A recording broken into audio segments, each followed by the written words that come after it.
Hello, this is John Locke, and today I'm answering a great question I saw in an SEO forum. This one says, we are a software as a service company, somewhat new, and we're using SEMRush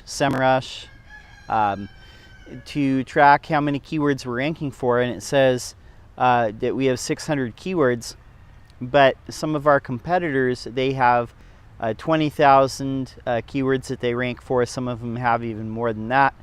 Now, what we're doing is we're publishing blog posts 3 times a week, a minimum of 600 words. We've put out an encyclopedia of terminology that's 250 pages long that's based around our industry. You know, what can we do? We got 100,000 backlinks.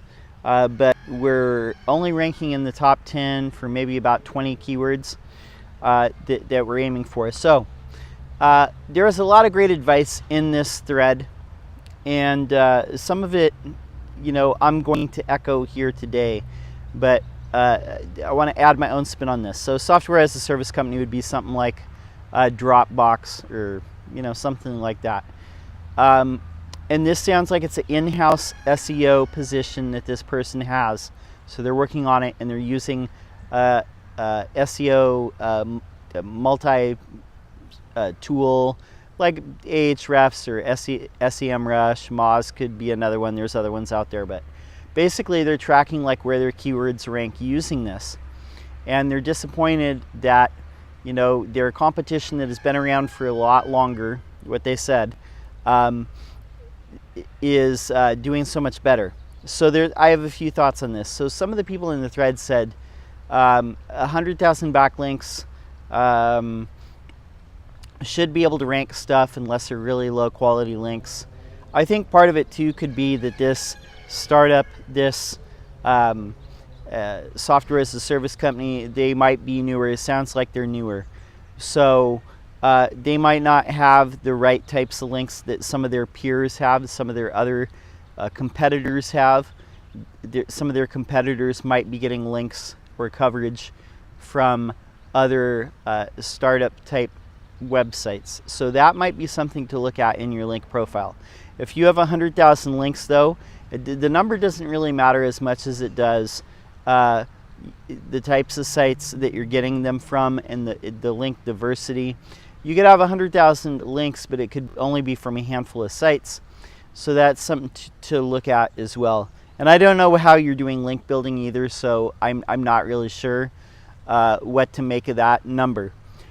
But one thing that the thread said that I'm going to echo here, it might be better to do longer form content, meaning instead of doing 3 600-word posts each week, do 1 1,800 word post each week, and you might have a better chance because for one, that shorter content really doesn't always rank. If it's everything it's ranking for that keyword, whatever it is that you're aiming at, if it's just like a simple answer, then a 600-word article might be okay.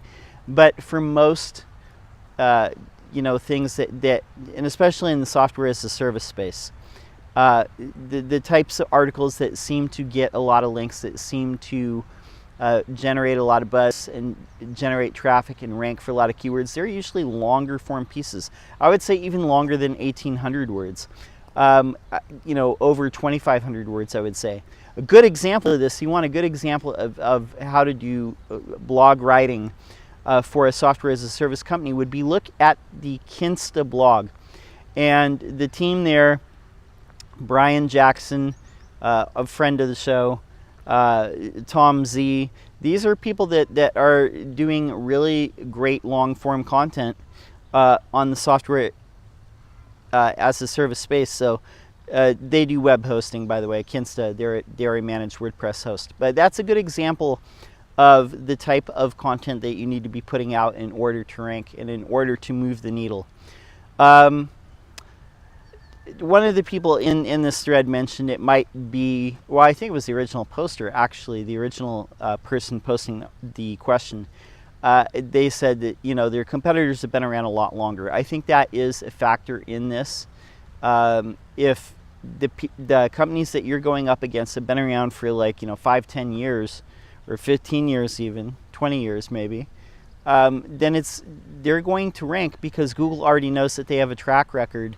Google knows exactly which box to put them in. They know what type of content they're going to produce.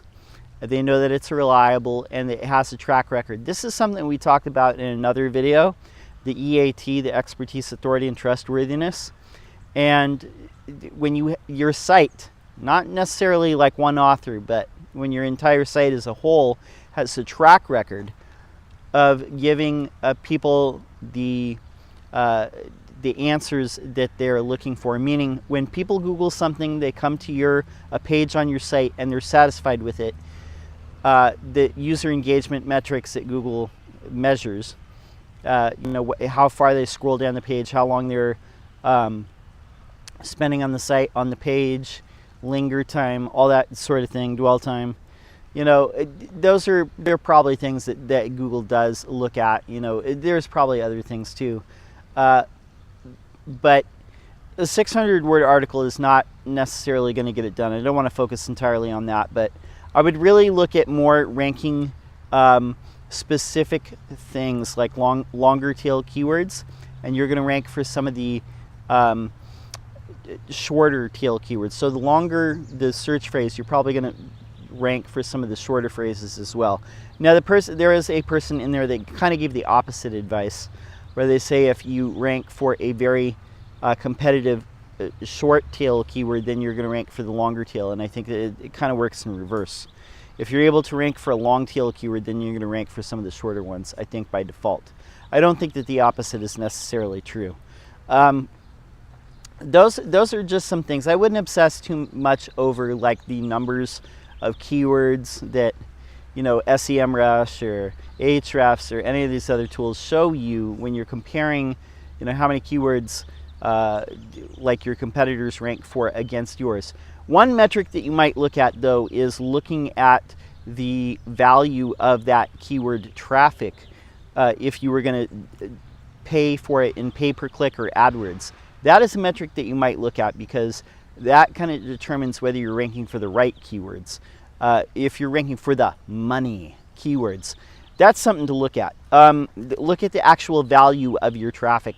How much would it cost you to get that same amount of traffic if you were paying for it in AdWords? That's a better metric to look at. If you're going to produce content, eventually you're going to rank for stuff. But like so many people said, go for that longer form content, especially in the SaaS, software as a service space. That seems to be what you need to do. The shorter stuff might be good for like one FAQ, not like an entire page. It might be good for like shorter answers, kind of like how Google has like their answer pages. They're usually short, they're to the point, but they're all interconnected, and those are usually all linked to other short articles. But if you're competing against people in the software as a service space, longer form articles, keep at it. Try and get some coverage of your brand in some of the same places that your competitors are getting it. So that's VentureBeat or TechCrunch or whatever, the same sorts of places. You know what I'm saying?